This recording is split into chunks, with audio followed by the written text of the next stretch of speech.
안녕하세요. 오늘 출근길 혼자 토론의 주제는 인터넷은 이상세계인가 하는 주제로 한번 생각을 해보겠습니다. 이상세계란 무엇입니까? 이상적인 세계를 이상세계라고 하죠. 당연한 얘기지만, 그런데 모든 사람이 다 공통적으로 이상적이다 라고 할 수 있는 그런 세상이 있을까요? 왜냐하면 사람마다 나는 이렇게 사는 게 가장 이상적인 삶이다 라고 생각하는 바가 있기 때문이죠. 개인마다 이상적이라고 하는 내용이 달라지기 때문에 과연 이상세계라는 것은 존재할 수조차 없는 것이 아닌가, 이런 생각도 해봅니다. 역사적으로 볼 때 이상세계에 대한 생각은 역시 고대 사회의 철학자들로부터 시작이 되었겠죠. 최초로 인간 사회에 견줄 수 있는 어떤 이상사회를 생각해 본 사람은 플라톤이 아닐까 싶습니다. 플라톤은 그의 저서인 국가론이라고 하는 국가론이라고 하는 책에 보면, 이상국가론 편에 보면 이데아에 대한 설명이 나와 있죠. 이데아. 세계를 현실 세계와 이상 세계로 나누고, 이상 세계는 관념의 세계이다. 관념의 세계를 이데아라고 부른다.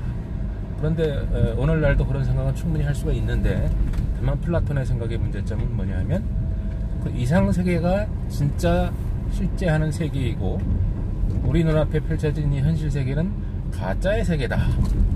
이상세계를 복사한 세계에 불과하다. 진짜 세계인 이데아의 세계에 가서 진실을 찾아야 되고, 그렇게 할 수 있는 사람이 바로 철학자다. 일반인들은 할 수 없다. 그런 논리를 폈던 거죠. 그 당시에는 상당히 멋진 환호를 받았던 철학 이론이었을 겁니다. 오늘날 사람들의 생각으로 보면 우스운 개인의 주장에 불과하겠지만 말이죠. 그 다음에 또 플라톤이 그 책 속에서 어느 부분에선가 보면 또 아틀란티스라는 개념을 주장을 하는데, 아틀란티스가 이제 사람들이 가장 살기 좋은 곳이라는 개념으로 그런 얘기를 했던 것 같습니다.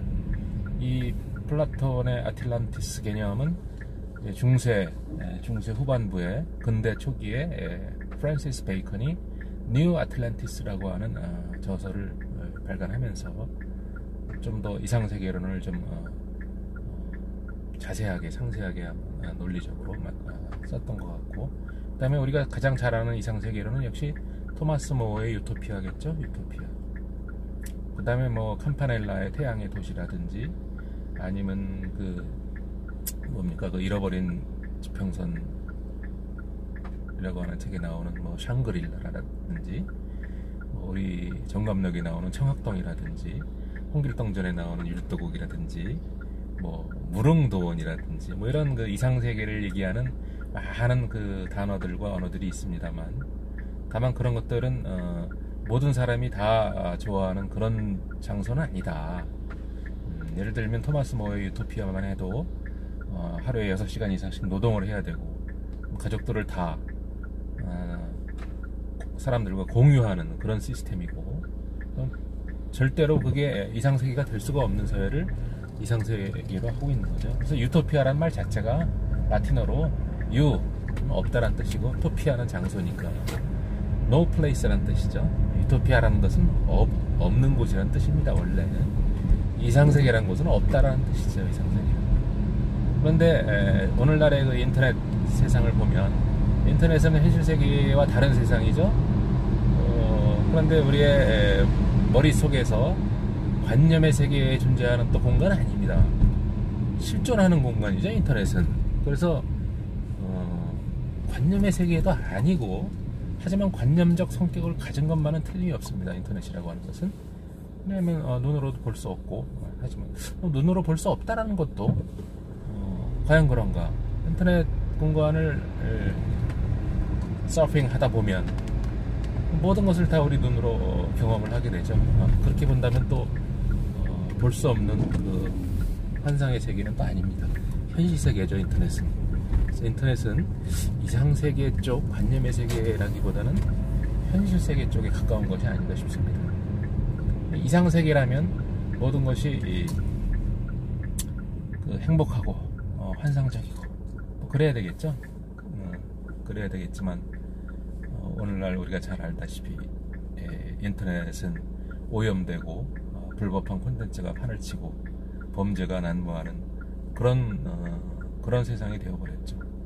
하지만 플라톤이 얘기하는 이데아라는 것은 아무도 근접할 수 없고 오로지 철학자들만, 플라톤 자신과 같은 철학자들만 접할 수 있는 그러한 이상세계임에 반해서 오늘날 인터넷은 누구든지 접속할 수 있는 그런 세상이 되어버렸기 때문에 이 세상을 정말로 아름답고 이상적인 세상으로 바꾸려면 적절하고 경우에 따라서는 철저한 규제와 통제가 필요한 세상이다, 이렇게 얘기할 수가 있죠.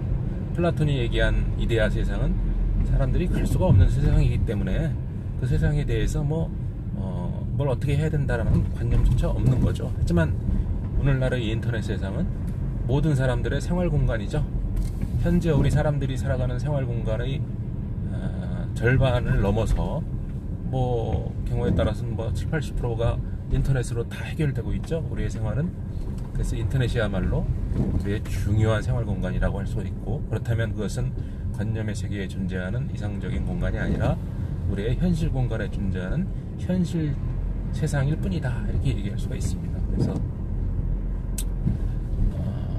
철학과의 철학 논문들 중에 보면 플라톤의 이데아 사상과 오늘날의 인터넷 세상을 비교해서 연구한 그런 학위 논문들이 있더라고요. 흥미 있어서 좀 읽어봤는데 철학은 철학일 뿐입니다. 그래서 얼마든지 그렇게 생각할 수는 있지만 현실적으로 생각을 하면 철학은 성립될 수 없는 그런 경우가 많이 있죠. 하지만 우리의 삶에 많은 생각의 어떤 소재, 재료가 되는 것은 틀림이 없죠. 철학은 아주 중요한 학문입니다.